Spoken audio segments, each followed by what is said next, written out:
I think it's important to remember that true risk is momentary risk multiplied by time. So, if you're 30 and you have a portfolio that you're trying to retire on, the reason you don't want to withdraw too much is because of the fact that if that portfolio goes down a lot and then you start liquidating it, you are going to be compounding that liquidation over many decades. So the number just mathematically in a volatile market has to go down the older you get. I could say with 100% certainty whether 25 is enough or not enough, who really knows? But if 25 is enough for a 30-year-old retiring, then less than 25 is going to be enough for a 50-year-old retiring, right? That's just kind of the mathematics of it. The Aussie Fire podcast is a collaboration between Strong Money Australia and Pearler, Australia's favourite boring long-term investing platform. Join our hosts, Dave from Strong Money Australia and Hayden from Pearler, as they discuss all things financial independence. At Aussie Fire, we're big fans of sharing experiences and talking about money. However, please note that any advice is general and does not consider your financial situation, needs, or objectives. Consider whether it's appropriate for you, and if in doubt, speak to a licensed financial advisor. Hey everyone, welcome back to the Aussie Fire podcast. So in today's episode, we're going to be tackling 2 real listener case studies that have been sent in by our lovely listeners. The first one for today is from a couple in their 50s, and they are questioning the idea or the merit and the need for them to have 25 times their annual expenses saved up for them to live the life they want. Or is it possible for them to do it on a smaller amount? So we'll unpack that and we'll see what we can figure out for them. And the second one for today is a high income earner who's 32 years old, who's about to have kids, and they're trying to decide between paying off their mortgage, aka building up their offset account, or focusing on maximizing their investments. And the goal for this listener seems to be that they want to be semi-retired or thereabouts in about 8 years from now. So we'll unpack their situation and we'll take a look at it and we'll offer some thoughts as always. So we do like doing these case study episodes quite a lot. If you have one that you'd like us to go through, feel free to send that in. You'll find a link to do that in the show notes if you'd like to hear our thoughts on your particular situation, or if there's something that you're struggling with and you want to hear us discuss it on the podcast. So I think that's enough of a wrap up. Do you want to get into it, Hayden? Absolutely, Dave. I'm really interested in this question too, because I've often thought about, is the right number 20 times or 25 times? So let's jump into the very first case study about how much more times our spending that we really need. So let me read this out. This is a bit of a long one. Loving the pod. You cover these topics in an easy to understand way, and I appreciate your willingness to share your own personal journeys and finances. Thank you. I am likely older than most listeners at age 53, but thought I would ask a question as maybe there are some oldies listening. Hello, oldies, if you're listening. I have always been a good saver, but only recently began investing. I wish I had discovered FIRE in my 20s. My plan was to retire early. That was always my plan. Not as early as you, Dave, as never really thought that would be possible, but instead to retire at 55. My question relates to the FIRE number. I understand that most people suggest 25 times your expenses is the right amount, but that's usually people wishing to retire in their 30s. What about people like me and my hubby, who is also 53? 25 times our expenses seems like a lot. Our main asset will be super, but we also have a small investment property, 1-bedroom apartment, with the plan to sell this, along with some ETFs to fund the first 5 years of retirement before accessing super at 60. We have always planned as if the age pension will not be an option for us, but as we get closer, we realize that safety net will likely be there for us in our 70s and 80s if we live that long. We have no children and the majority of our spending has gone on travel. We anticipate traveling even more once we don't have to work. Do we really need 25 times our expenses? Or is there a better way to think about it at our stage? I've also tried breaking it down into spending phases, high travel in the first 10 years, less after that, because who knows what life will be like after 75. Like most people, I worry about running out of money. But as I get older, I'm starting to worry more about running out of time. And I don't want to die rich with no one to leave it to. Would love your thoughts on retiring in your 50s and how to approach the numbers differently. P.S. Dave, I give your book to everyone I know in their 20s. Well, thank you for funding Dave's, lifestyle, his retirement lifestyle. That's a great question, Dave. I really love that question. I mean, I know you've got some thoughts from, I think we had a chat about it earlier, but I think the first thing, just at a really high level, is that 25 times number, or maybe it's 20 for different people. That's essentially the amount that you'd need to live off that without really destroying the principal, so to speak, right? Like if you have $1 million in super, that's like just enough to keep that $1 million there forever.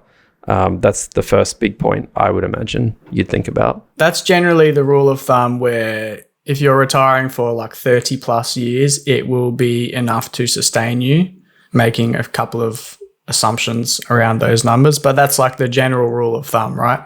As an ongoing sort of permanent portfolio to be able to live off without running out of money, essentially. So it's very interesting when you look at someone who's a bit older, and especially, I think a lot of times we tend to forget the environment that we're living in. So this person is in they're 53, the husband and wife. They've got some money. They're not like trying to retire with nothing. So they've got an investment property they can sell. They've got some ETFs that they're going to sell down. So it sounds like that's enough to last them like 5 years or so. And then they've done some planning already. They're not just coming into it sort of cold and just trying to wing it. So they've done some modeling of their own, I guess. The short answer is 25 times is just a general rule of thumb. You definitely don't need that in every single situation. When you're in your 50s, they've already got a big pot of super, or maybe not a massive pot, but it's going to be their major asset, they've said. So it's a big proportion of their wealth, let's say. So it sounds like from their own question that they have enough to live off for roughly 20 years or so, because they basically said, we'll get to super age and we'll have enough money till then. And then, we can live off that and travel and whatever. And then when we're 75, maybe the pension might be an option at that point. And so the pension is actually fairly valuable in terms of an income stream, especially if you're a home-owning couple, right? At the time we record this, I think it's roughly like 45 grand a year. So it's definitely not nothing. So if you're in a situation where you're a bit older and you do plan to be depleting your portfolio over time, then the pension will kick in at some point, right? And it happens, I think we tend to imagine it like, well, when I run out of money, then I can get the pension. But no, the pension will kick in at some point once you fall below the sort of asset threshold that you're allowed to have. So like a part pension kicks in once you fall, like you're beneath $1 million of investments, it will start kicking in at that point a little bit. And then a full pension will kick in under $500,000 of assets for a home-owning couple. So if you think about it, that means you can be a home-owning couple, have $500K of assets, which might give you 20 grand, 25 grand a year, and get 45 grand in terms of a pension. So that's like 65, 70 grand. Now, some people will say, well, that's not enough to live off, blah, blah, blah. But it is worth factoring in, right? Especially if you have considered it and you are willing to look at that as part of your plans, because like that's a pretty decent amount of money. And especially when this couple has specifically said that travel is their major expense. And so I see that as incredibly important, because if that's your major expense, it's also an expense that is, it's not fixed, right? So it's kind of flexible and it's adaptable and adjustable. So if they were in a situation where things weren't going quite as well as they hoped and their portfolio was starting to run down quicker, or they got a little bit nervous and they wanted to keep more money in older age for things like aged care or whatever, some sort of health needs, or just have more flexibility and kind of choices at that later stage, then they can tweak that expense, that major expense, and kind of make their portfolio last longer.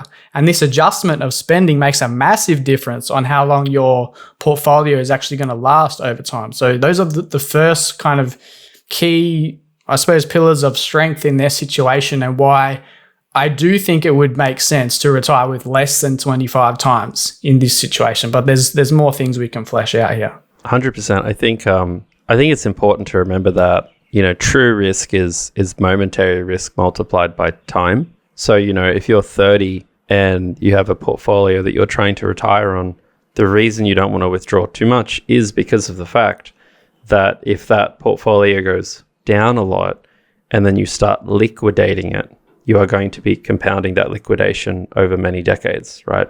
So the number just mathematically in a volatile market has to go down the older you get. I don't know if it goes down by 1%, 0.5%, 3%, like all those things, whatever, but it is just going to be, the case. So I could say with, 100% certainty, whether 25 is enough or not enough, who really knows? But if 25 is enough for a 30-year-old retiring, then less than 25 is going to be enough for a 50-year-old retiring, right? Like that's just kind of the mathematics of it. I think one thing, and this is just a really random tangent, but, I used to do the solar car race day from Darwin to Adelaide. And, we used to have to figure out, how fast to go in the solar car, right? Do we go at 60 or 70 or 80 to get there so that, because you obviously don't want to get there with a bunch of, energy in your battery, but by going too slow. But if you go too fast, you won't get there. You run out of battery before you get to the end. And, there'd be all these complicated models, and some teams would be using all this artificial intelligence to figure this stuff out, and they'd spend months of their life full time trying to work on this stuff. And I was talking to a guy a few months ago who said, one group did it really effectively. They basically sat down in advance and they said, okay, well, we got 100% in Darwin. We have to have 0% at Adelaide. And basically every 100 kilometers, they left themselves a note as to what they think they should have left in the battery at that point. So 100 kilometers out of Darwin, they thought they'd have 94%. And I've been thinking about this a little bit for some kind of people later on in retirement. And I'm not saying this is necessarily a good idea or not, but, if you find these things kind of overwhelming and you're not really sure what, and you expect that you're going to live in a worst case still, or best case, I guess you'd call it. Best case in terms of life, worst case financially, I guess, till you're 90. It can be really easy, rather than getting caught up on all the rules and exact things, is just to be like, well, by 65, we want to have this balance. By 70, we want to have this balance. By 80, we want to have this balance. And then at least you have some markers in the sand. And as long as they're not absurd, it's like totally fine to just adjust some of your expectations as things go. And that could be a really like low stress way to look at it too, rather than trying to like over engineer what the next 30 years exactly look like, is just putting markers in the sand. Yeah, that's an interesting way to think about it. I think, as we're dealing with volatile, assets and portfolios that are going to fluctuate over time, it's incredibly difficult to. You can use some general rules of like, oh, I hope I'll have this much, and you can do some planning around. Well, if I get this return, then in 10 years' time, if I'm depleting it by this much, I should have X amount. But it's going to be. Then those numbers are almost certain to be wrong, right? So I do think the thing that makes the most sense is to have some sort of a adaptability plan in your situation. And it'll also come down a lot to psychology, right? How comfortable people are with certain scenarios. So it does sound like this couple is fairly comfortable depleting their wealth. Some people aren't comfortable depleting it whatsoever. So it's going to depend on the degree to which you are okay spending down your wealth. So like I said, with travel as a major cost, then they do have some control over how much they deplete it. And so they can, to your point, Hayden, maybe control to some degree on their end where their balance or where their wealth level might be at certain points in time to obviously the best of their ability. So yeah, I do think that is worth considering. I think people potentially in this community, probably if they're younger, which is understandable, but even I think some older people in the community tend to think that the pension is going to disappear somehow in the next few years, just purely based on perhaps fear and maybe some end of the world kind of stuff. Yeah, end of the world, maybe some scaremongering stories that they've heard somewhere. But I think that is unbelievably unlikely to happen anytime soon. I think the one thing that is potentially maybe likely to happen if the government was going to go down that road, as unpopular as it is would just be to kind of have the pension grow slower than inflation. And even that would be incredibly difficult to do, because there would be so many people that are reliant on it and then so many voters, obviously, that are affected by it and therefore going to be a wildly unpopular move, just like it would sort of taxing the family home or something like that, right? Yep, nearly everyone's got grandparents. Yeah, so I don't think the pension is going to be disappearing anytime soon. So I do think it does make sense to consider it as a fairly sizable backup plan in many cases. And obviously it's going to depend on, your spending level as well, because there are cases that you can imagine where in this situation, the couple is maybe for some reason unwilling to change their travel goals. They just want to spend 80 grand a year on travel every year, no matter what. Market goes down, they don't care. They're doing their travel thing regardless, right? And then they're depleting their wealth quickly. And then later on, they get to a point where there's no wealth left. They go on the pension and it's not going to be enough and they're going to be miserable and whatever. So there are cases where that can happen. But if you use some sort of, a balanced approach to life, let's say, and to your finances, which hopefully they have to get into this, pretty decent position that they have in their 50s, then I think that they'll be fine. I don't think it's reckless at all to retire with less than 25 times or maybe even less than 20 times their expenses and expect everything to be reasonably good. Yeah, for sure. And I mean, again, just speaking about it mathematically, like if the plan is to travel for the next 5 or 10 years, then like realistically, all of the risk is in that period anyway, because like if the spending's going to reduce after that and you're closer to the end of your life, i.e. there's less of a period in which volatility can occur, then it's just a more philosophical number I'm using, but like 3/4 of your risk is going to be in the next 10 years anyway. So I'd probably devote most of my energy there in terms of like, how much do we want to end up with after this? How do we adapt our travel plans if, there is a lot of volatility and we either lose, income from our ETFs or investment property, or what if we don't want to liquidate as many assets that, are in the middle of a flash crash or something? That's probably where I'd spend the majority of my time, because honestly, if you can kind of come out the other end of that approximately where you think makes sense, it feels like you'll peter through to the end pretty comfortably comparatively. And if I read a little bit more into their question and what perhaps the unspoken strategy is behind it, it could be to, like you said, do the travel early in this period where they're young enough to enjoy it, but then they've also got the most amount of money, which kind of lines up and makes sense. And then later, as their wealth level is lower, then the pension will start to kick in, while also being in a situation where their travel needs go down or their travel desires go down, right? So that all kind of blends in together nicely to the point where they'll be in a lower living cost situation. And so they'll need less wealth to start with at that point to keep them going. And then the pension will also help at that point at that lower level of wealth. So I do think there's quite a few things in alignment here that make it pretty sensible. Yeah, for sure. I think just to add some color to my other comment, Dave, around like, someone who's 60, probably, if someone who's 30 needs 25 times their income, then someone who's 60 doesn't quite need the same. It's also the same for someone who's, 50 who then turns 60 and turns 70. So, it's reasonable for a 50-year-old to, if you come up with a number that's like, okay, I probably need 18 times my spending. But then once you turn 60, it's more like 14. And once you turn 70, it's more like, 10, or I'm just making up some numbers here. But I think that's just worth keeping in mind, is that it is an evolving thing, kind of, year by year, decade by decade. Because obviously, if, I was 90 and I knew I was going to pass away in 12 months and I needed $40,000 to survive, and I had $40,000 in ETFs, I need 1 times my spending, tax aside. So I think that's just a really worthwhile thing for people to consider. And in case it wasn't obvious at the start too, this is a really particular use case because of the fact that these people don't mind to, quote unquote, die with nothing, die with zero. There's a book about that, isn't there? But anyway, die with zero. Yep. Die with zero, that's it. And a typical person, though, is naturally going to run into the problem of they either want to hold assets out of principle.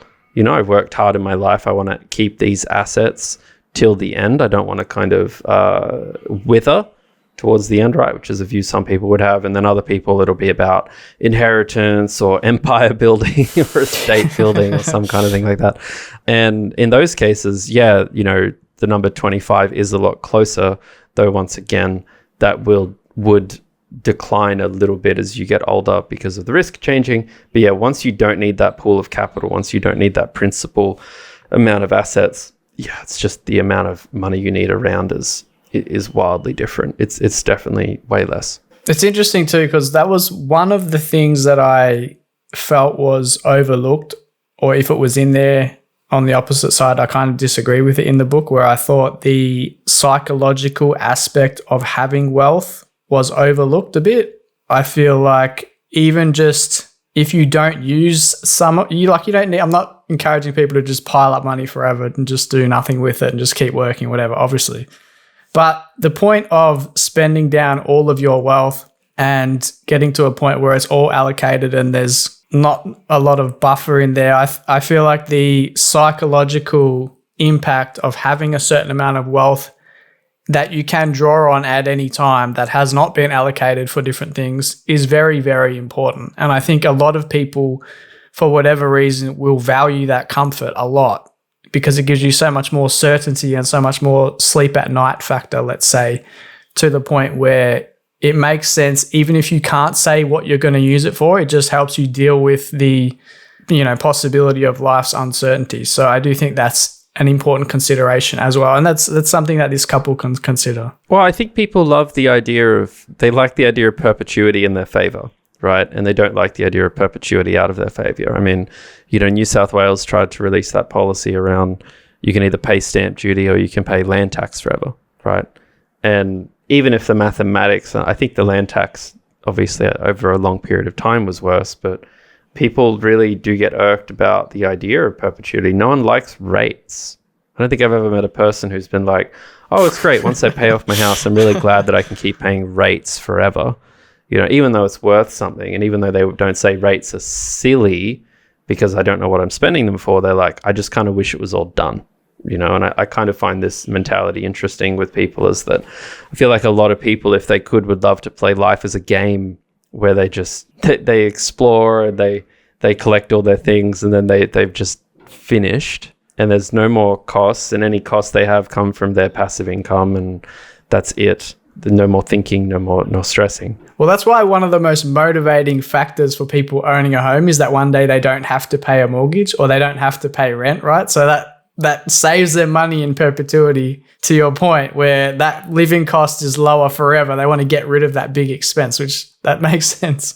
Yeah, for sure. So I think it definitely makes sense why people would hold on to that wealth. And I mean, also on the flip side, like I really do think about my grandfather. He's 97. He's old. Wow. He's very old. And yeah, he really didn't think he was going to live that long. Like, I'm pretty sure chatting to him, most of his financial planning just assumed he kind of fell off the wagon in like 2013 or something.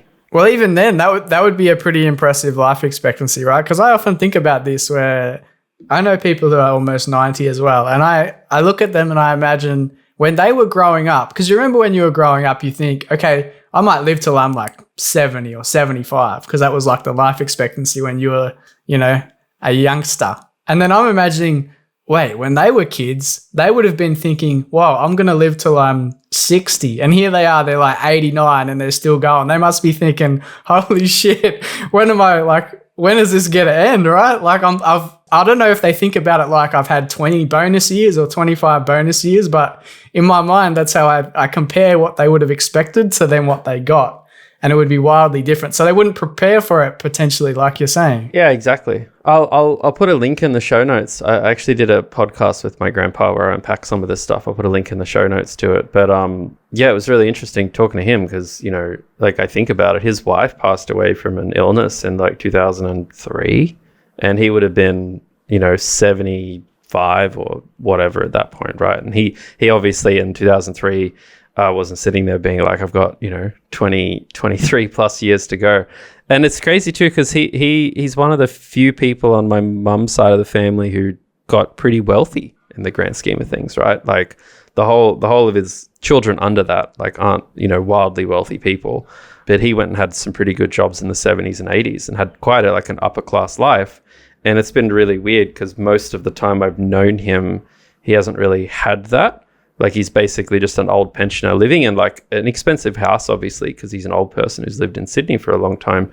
But I don't know how much actual liquidity he has, but it's definitely, from what I can understand, way less than 100K. And he's basically just been kind of living off that and the pension for a long time. And he's not a spender by any means and hasn't been for a while. So it's really interesting when I hear about some of these questions too, because, the unpredictability of old age is really such a bastard of a thing, because I just don't think that this person who worked very, very hard for a long time to build up probably a reasonable amount of wealth, was like in any way doing any kind of planning for that long, and now he's 97. I'm not saying he's like miserable or anything, but it's more just if he didn't think he was going to live an extra fucking 15 years, then it always makes me think about, geez, I'm just going to assume that I'll cack it at 90. What if it's like 103 and you're just sitting around being like, this is awkward? But I'm not saying people should plan for that. Episode 17,000 of the Aussie Fire podcast. Yeah, exactly.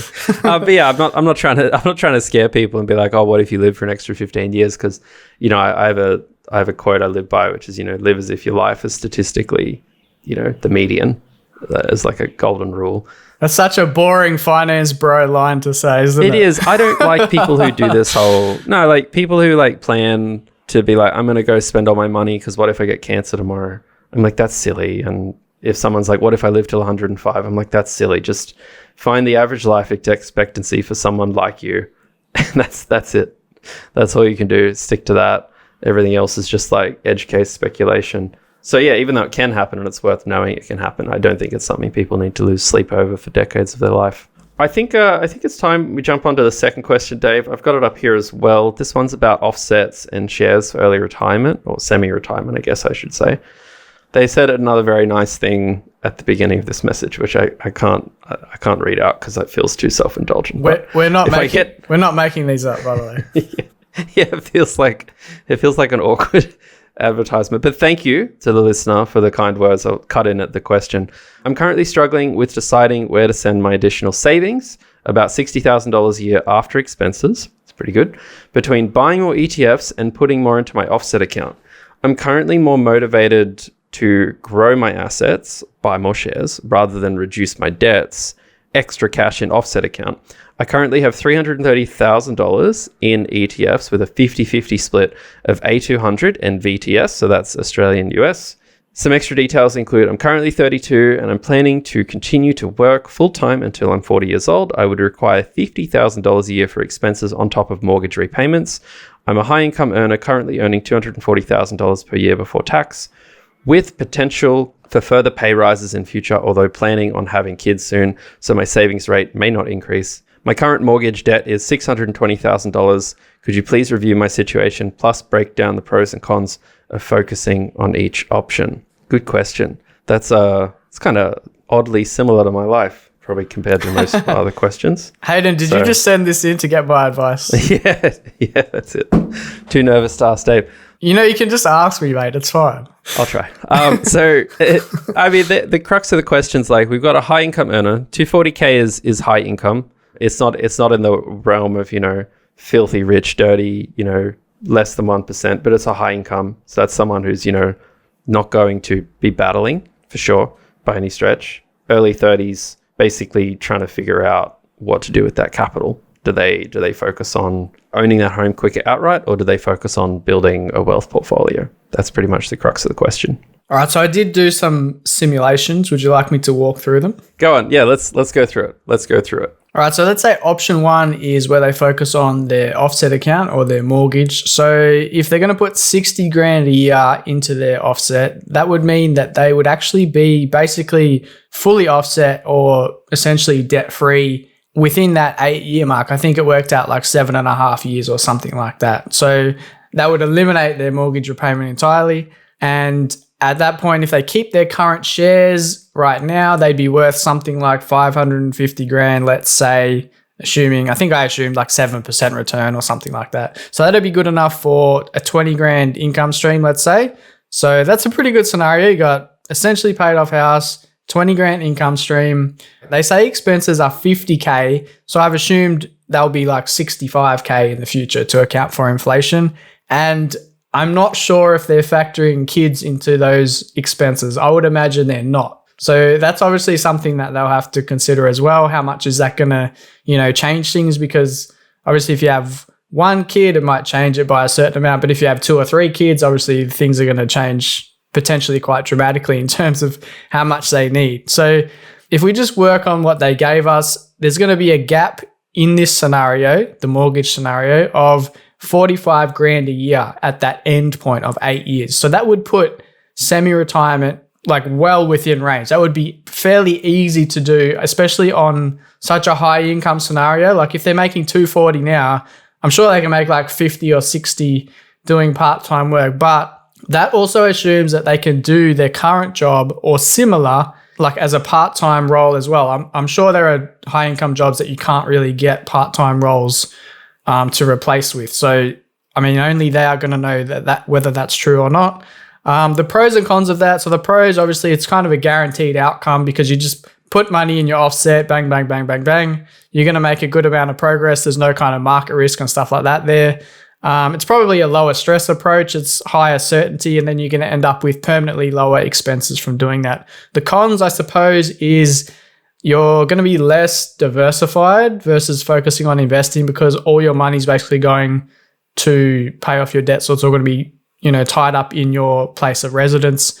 And it's probably likely to lead to a lower wealth outcome long term. Paying down debt is usually less profitable over time than investing. So there's that side of things. Option 2 was maximizing their share portfolio. So if they did that and the 60 grand went into their shares, after 8 years, they'd have roughly 1.2 million in shares, which would be good enough for an income stream of about 50 grand. The mortgage repayments and the debt itself would still be there. So that's one thing to consider. The pros and cons there, you've obviously got a slightly higher wealth outcome, a little bit more diversification because your money's split between property and shares, I suppose more evenly. But then the cons, obviously there's market risk, gives you less certainty over the outcome because it might not work out like this. You might get lower returns, could get better returns, but you might get lower returns. And because you still have the mortgage repayment in the background, it could potentially be a little bit harder to semi-retire. And when I say harder, I just mean you'll probably be in a slightly higher expense scenario when you compare the income you're getting from your investments versus your mortgage repayment that is still there. So that's something to consider as well. So those are the quick pros and cons of each approach. But I also think there's a third option here that they haven't mentioned that might be worth considering, Hayden, and that is debt recycling. So I'm not sure you're a fan of debt recycling. I'm a fan of debt recycling. I'm not sure if when you read this question, if that popped into your mind at all because of their... Always. So tell us what you think about debt recycling in their situation, assuming they are sort of comfortable with it and understand how it works. Do you think it makes sense here? It's a worthy third option? Yeah. I mean, if you don't mind me just like unpacking a little bit before that, and we did an episode on this around, offset versus investing a few episodes ago. And, the way I think about it's really simple. If you're in a situation where you have a mortgage, an offset account, and you have an ETF portfolio, then if you are someone who needs cash in the short term, then investing is better because with the offset, you don't see any improvement to your cash flow. You have to spend the same amount every week or month. Whereas if you have it in ETFs, you're still going to have that same mortgage repayment, but at least say if it's an income ETF, you'll get income coming in. That'll help bolster your life. That comes at the expense of it takes you longer to pay off that home naturally. And overall, I think in the average case, it'll take you longer to get to that wealth position. However, the scenario we're talking about here is not someone who sounds like they're cash strapped at all, right? So they're not someone who has to be like, well, I'm really living on the edge of what I can afford here. So then the next thought is like, well, in terms of long-term wealth building, you have to think that your after-tax result of ETFs is a better result than offset, right? So like, I think my mortgage is like 5.5%, which means that if I wanted a pre-tax thing I'd need to get from ETFs would be like 8% consistently.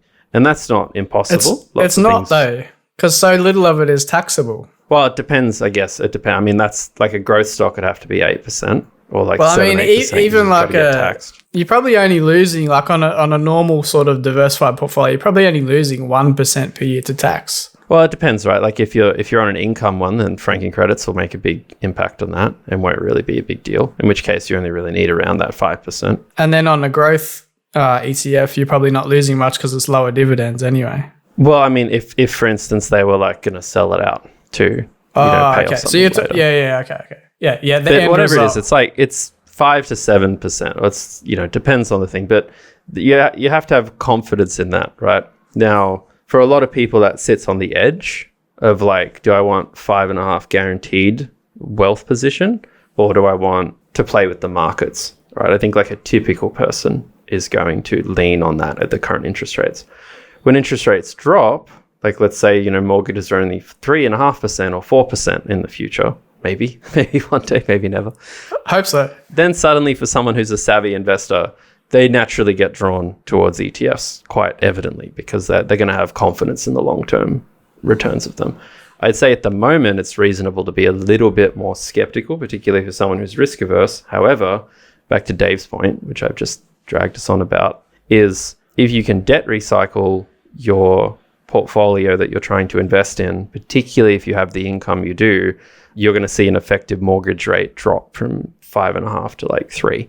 And then suddenly you're just asking yourself, do I believe that my growth or my income ETFs are going to yield me better than 3?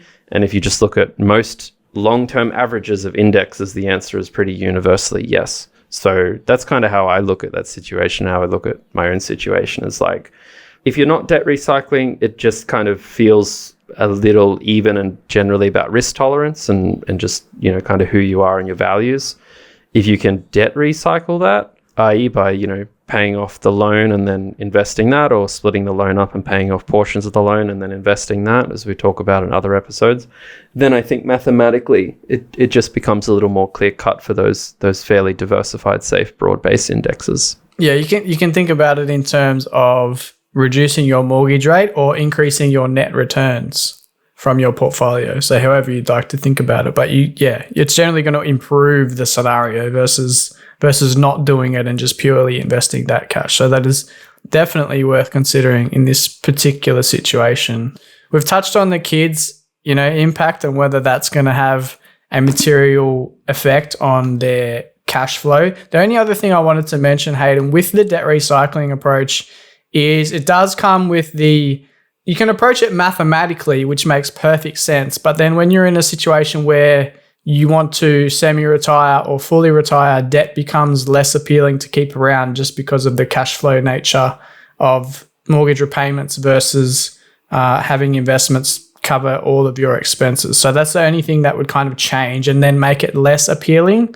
Like you said, they could sell that later and then pay off the mortgage, and that would put them in a more sort of comfortable, relaxed position to then semi-retire. But in this situation where they're probably able to make a fairly solid income, even in a position of semi-retirement and working maybe 2 or 3 days a week or something like that, 8 years from now, then that's probably less of a concern, especially if they've flagged that they much prefer investing and they find it more motivating. Because the interesting thing is, I think people should focus on which one motivates them more, because they're way more likely to then see better progress because they're way more kind of passionate about doing it, right? So you definitely want to line your actions with your psychology and your own motivations, because I do think you will see better progress on something that you're more passionate about. I agree.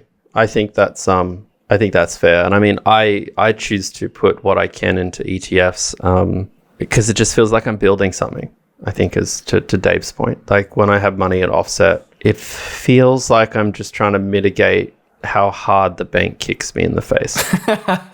That's like how it feels. Like I don't really, like even though mathematically I know it means each of my required monthly repayments, a higher proportion of that goes towards buying home equity, but I'm like, that's still a very long time away. It's just speeding that up slightly. Whereas, the ETF portfolio is a good thing. And, like all these things, there's no harm in both. There just isn't, and I think that's one thing that's really cool. And I've talked to some friends about this too, is for a lot of people who are interested in dabbling in debt recycling as a concept, they're often not sitting there with their full $640,000 mortgage in cash, ready to like fully debt recycle it. So they're often going to then have to probably split the loan. They might have 20 grand or something like that, right? Yeah, and like exactly, like if you've got a $640,000 mortgage and you've got 40 grand sitting around, go split the loan up into, depending on the costs of any loan splits potentially, but you could split it up into 50 grand, 100 grand, 100 grand, 250 grand, and you could just debt recycle that 50 grand part and the rest of it's sitting in offset or at least you have that optionality because, you don't go, it's not like a binary thing unless you have the cash anyway. So, which I think is true for all things in finance. Like the cost of dabbling in something is nearly always near zero if it's something basic like buying an ETF, right? Like anyone listening who has an ETF portfolio, that if you met someone who had $500 and it's like, I don't know if I should put it in an ETF or a savings account, and they've, obviously got other, safety nets around them, you'd be like, just put $500 in. Like, at this point, having the benefit of hindsight and growing portfolios, that $500 in the grand scheme of life, even if it goes down or COVID happens, it's going to be okay. And it's a good mentality to apply to a lot of, new things or other stuff that you want to dabble with or learn more about. Yeah, I think that's a good way of thinking about it. Perhaps a bit like you, I've always been more motivated to grow, and like this listener too, always been more keen on growing my assets rather than reducing my debt. So even when I was back in my property investing days, I never wanted to pay off any of the debt. Essentially, I just wanted to use any savings or money I could get my hands on to just buy more assets, right? And it's the same now when I'm buying shares. I would rather not pay off my loans. Like I've just changed my home loan here actually to an interest-only loan because I'm not interested. It's been fully debt recycled and I'm not interested in paying it off. In our situation, it's like we can afford to make the payment, and I would much rather have that money invested rather than going towards paying down my debt. So I don't mind if I have an interest-only loan forever, essentially, because sometimes people say, but how will you pay off the debt? It's like, well, you don't have to pay off the debt. You can actually keep it there. And if you've decided that investing's more profitable, then the logical extension of that is, well, let's not pay off the loan at all. Let's keep it as is. And you could have it as the optimal cash flow is essentially to have it as interest only, because then it gives you maximum flexibility over how much you pay it down. If you pay it down at all, you can still make exactly the same repayments if you want to, but you no longer have to. So I think that's worth considering, especially in a time where, it's probably not true of all lenders, but I was able to get a interest rate that was actually slightly cheaper than the previous principal and interest rate that I had before. So it was going to be no different whatsoever. So there's no longer really a sort of penalty for interest only in many cases, whereas there was a substantial penalty at one point, like 1% per annum or 1.5% or something. So that's changed quite a lot, and that gap has closed, I think, for the most part. So it's worth considering if someone really wants to optimize their cash flow and have maximum control over how much they want to invest or how much they want to pay off their debt. And back to one of your original points, Hayden, where if you have cash and you want a sort of immediate cash flow benefit or income benefit, you should invest it. Well, versus putting it in your offset, you could actually have an interest-only loan and have the offset, and then any money you put in the offset will directly reduce that payment every month immediately. So you get the immediate cash flow benefit while also being a lower repayment to start with. And we did actually get some pushback on that episode because it technically is possible to just withdraw the extra cash, right? Because it's usually it's available in redraw. If you got money in offset, your payment comes out, the payment's the same, but you can still technically access the money. I suppose it's just that no one really does that, right? And the bank won't automatically recalculate your repayment, but you can usually get the money, right? If you want it every month, those interest savings. You mean like any money in offset? Like if you have no money in offset, the bank will take the repayment. You'll put the minimum towards your home equity that you have to. You can't touch that. But any money in offset will naturally mean that you pay off some of your home equity, and then that's available in redraw. Yeah, exactly. Yeah, for sure. If you want to do that with your cash, you can. It's just that no one does it, right? So it's not an immediate, easy, Yeah, exactly. But yeah, look, to the listener, in summary on my end, it's like great position, sounds good. I do think when it comes to ETFs versus property, there is a little bit of philosophy, values, risk appetite, and there's an element of mathematics to it as well. I think the average person would tend to lean towards offset if it wasn't debt recycled, just because of 5.5% return at current interest rates guaranteed in terms of long-term wealth building just sounds better. And just like if the banks ended up dropping interest rates 45%, that would suddenly change a lot of people's minds. Debt recycling and getting, the 45% back because of the high income would probably also change people's minds. It's a similar similar outcome for different mechanisms. So just again, big congrats to these people for taking control of their financial lives, because, you know, if you're earning that kind of money and saving that kind of money from it, then you're going to find your way forward one way or another. Yeah, no, it is like full credit to this listener. They're in a very good position. I would just say if they wanted to kind of, let's say, optimize or maximize their cash flow for semi-retirement in 8 years, assuming that is the goal, then probably getting rid of the debt or focusing on the mortgage would help them achieve that more easily. But if they don't mind working slightly more hours in that state of semi-retirement, or they would much prefer to maximize long-term wealth, then investing along with debt recycling is probably going to be the best option in that particular case. There's also like a hybrid approach where they could focus on, you know, investing early on to get some compounding benefit, and then towards the end they focus on the offset or the mortgage, and then maybe get their repayments lowered or recalculated or something like that to kind of try and get some benefits of both. But there's no real right answer. All of them will work because it's a good situation. So that's our thoughts on that one. Totally agree. I think I'll just say, you know, for someone with a principal and interest mortgage too, I would probably feel differently about a lot of this stuff if having more money and offset changed the monthly repayments, for sure. But that's not how it really works with my loan and a lot of loans either, because I find there to be a great deal of comfort in reducing the size of the mortgage and knowing that that means that every month I have to earn less money in order to pay the darn mortgage, right?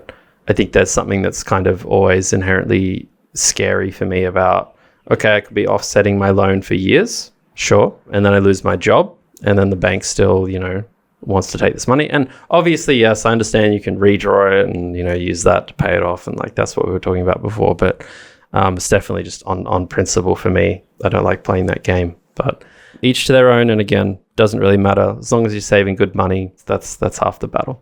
And that's the interesting part, right? Like there's always this, which one's better? What should I do? But as long as you're like doing the right things with your personal finances, the investing side of things is usually like it's completely fine, right? Because that's the magic happens before you get to invest. It's the money that you're accumulating before you choose what to do with it. That's the part that matters. Well, that's it. The quickest way to financial independence is to get a second job, right?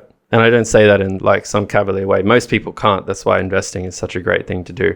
I'd love to get a third job if I can, or a fourth job, or a fifth job. I can't, in terms of the limitations of time and health and human relationships, and most people can't either. You know, so if you can ever nail that income at the top of the stream, a lot of stuff follows, as Dave said. And investing is a great way to, with whatever you possibly can, collect and put aside to catalyze how quickly it grows, you know, because that's all we're really doing with it. But it's a great question from another listener. Thank you again for the kind words, and hope that's been helpful, or anyone else who's in a vaguely similar situation, hope that's been helpful too. All right, well, I think that's about it for today. So I hope you guys enjoyed these case studies. If you've got one that you would like us to go over, please feel free to send that in using the link in the show notes. As always, thank you for listening. We really appreciate it, and we will chat to you soon. Thanks, everyone. We hope you enjoyed this episode of Aussie Fire. For more FI inspiration, head to Pearler.com to browse our resources, calculators, and community insights. Pearler is an authorized representative number 1281540 of Sandland Private Wealth Pty Ltd with AFSL number 337927. Knowledge is power, especially when investing. So always seek advice and/or check out the relevant disclosure document for any financial product, including the PDS and TMD before deciding. These are available from the product issuer's website. When you invest, your capital is at risk, and past performance is not a reliable indicator of future investment returns.